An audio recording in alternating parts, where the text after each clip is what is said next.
to talk about one of the important topics, that is literary terms. It's very crucial part of your UGC-NET JRF preparation, and actually it will be helping you to have your foundation in literature and give an edge in analyzing the text. So studying literary terms are very important because it is actually enhancing your understanding. It is enabling the deeper meanings, and also to appreciate the technique the authors are using to convey message. Like हर एक field में जो होता है, जैसे if you talk about legal sector, there are certain terms: accomplice, appeal, advocate. These terms are used to understand that particular area. वैसे literary terms में भी हम लोग use करते हैं to enhance our own critical thinking and basic understanding of the text. So without further ado, let's dive into it. So what are literary terms? Literary terms are words used to describe techniques, structures, and devices writers use in their works to convey meanings, evoke emotions, or create effects. So these are terms which are important for analyzing and discussing literature in a structured way. I'll hide myself so that you can see the screen better. In this video, we are discussing 20 literary terms that will enhance your understanding and analysis of literature. So let's begin. Simile and metaphor. So we need to first understand simile is a comparison using like or as to highlight similarities between two different things. For example, her smile was as bright as the sun. So we see here that it's a kind of comparison which is indirect comparison, and the comparison is also explicit.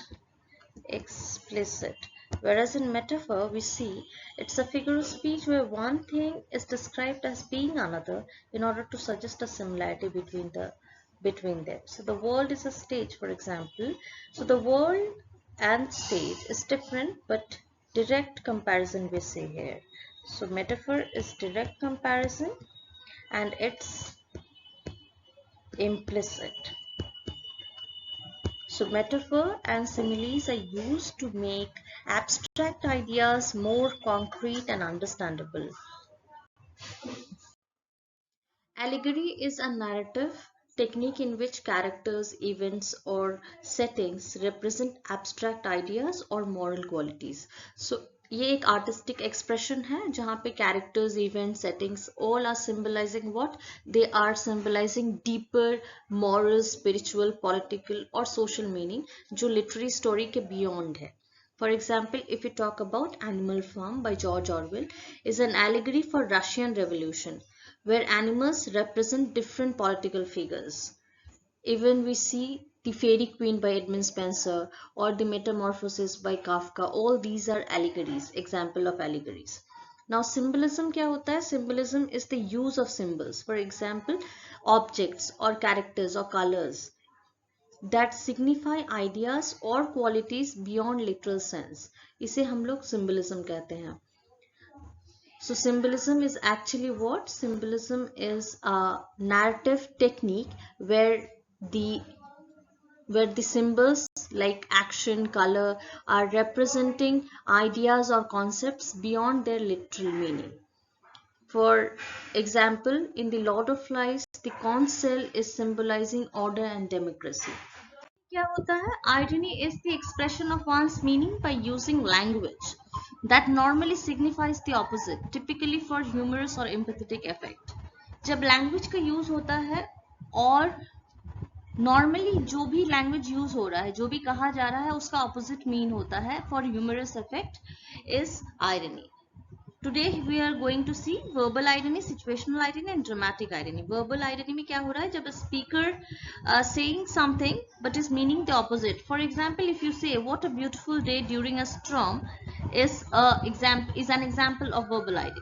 Situational irony is when an outcome of a situation is the opposite of what was expected. For example, if you see अगर police station में Rob हो जाता है, चोरी हो जाती है, that is an example of situational irony. Dramatic irony is when the audience knows something that the characters don't. इसका मतलब है कि जो भी ऑडियंस को पता है वो कैरेक्टर्स को खुद नहीं पता. For example if you see Romeo and Juliet में audience knows Juliet is alive while Romeo believes that she is dead is an example of dramatic identity. So here we have alliteration, assonance and consonance. So three things we have to remember. Alliteration is the repetition of the initial consonant sound in the series of words. For example, humble house or potential power play or picture perfect, calling cats. These are all examples of alliteration. Assonance is what? The repetition of the vowel sound is assonance. And consonance is the repetition of the consonant sound. Consonant sound. So we have to remember these points first. Alliteration is the repetition of the speech sound. Assonance is the repetition of the vowel sound and consonance is the repetition of the consonant sound. Foreshadowing is again क्या है? वो एक literary device है जो पहले ही एक advance hint दे रहा है कि बाद में story में क्या होने वाला है. So that's hint is given. That is called foreshadowing. In flashback we see that the scene is interrupted. A scene is that is interrupted the narrative to depict something. Story के बीच में ही कुछ interruption होता है और we go back in timeline में. फिर हम लोग current timeline में आते हैं. So that is again a device which is used and that is called flashback. So all this foreshadowing or this flashback is the terms or these are the literary devices which are building suspense and preparing the readers for upcoming events. For foreshadowing it's upcoming events and in flashback it is going to the background information और वो gaps को fill करता है in the narration. That is flashback. Hyperbole is what? It's actually an extreme exaggeration. बढ़ा चढ़ा के बोलना एक point के लिए. एक point को जब हम लोग रखते हैं उसको इस तरह से बढ़ा के बोलना. For example, I am so hungry that I could eat a horse. वहीं पे understatement is just the opposite, where we see the presentation of something as being very smaller or less significant than it is actually what we find. So like if it's a big wound, I would just say it's just a scratch, to just understate the situation. So personification is what? It is actually giving life to the inanimate objects. So giving human traits to non-human things is personification. For example, the wind whispered through the trees. Onomatopoeia is a word that is imitating the natural sound. For example, we see the gurgling sound of the water or the buzzing of the bees. So ये जो words है ये natural sound को associate करते हैं, that is onomatopoeia. Oxymoron is what? It's a figure of speech that is juxtaposing the contrary terms like bittersweet or deafening silence.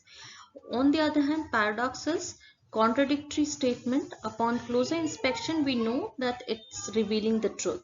For example, we see less is more, or we see many paradoxes like war is peace, or freedom is slavery, or ignorance is strength. These are all paradox. So what is tone? Basically the author's attitude towards the subject or audience. Author किस तरह से लिख रहे हैं, क्या subject पे लिख रहे हैं और audience को क्या कहना चाह रहे हैं, that is tone. And the example के लिए we can see the novel by Harper Lee, To Kill a Mockingbird. It has a tone of reflection and criticism of racism.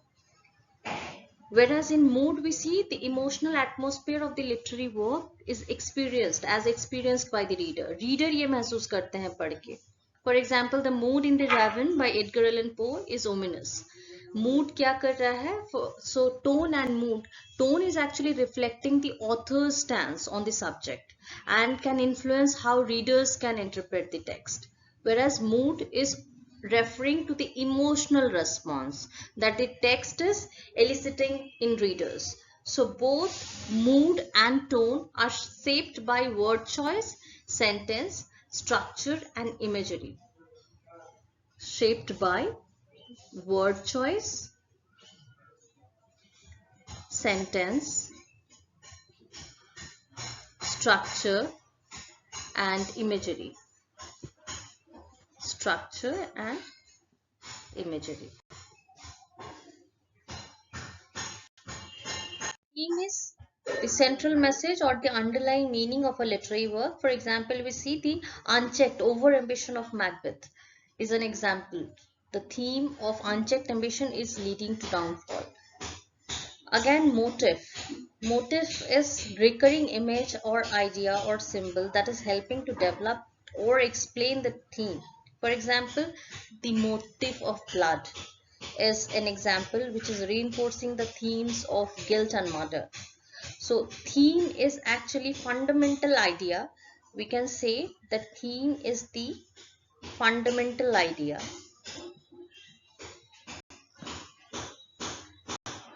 Fundamental idea that the author wants to convey, while motifs are recurring elements. These are recurring elements that are reinforcing and developing the theme.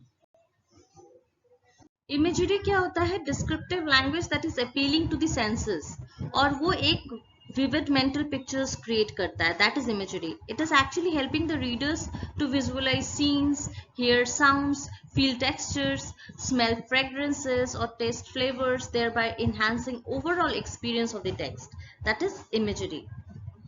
Okay, so there are types of imagery we can see. Visual imagery appeals to sight, auditory imagery appeals to sound, tactile imagery appeals to touch, olfactory imagery appeals to smell, gustatory imagery appeals to taste.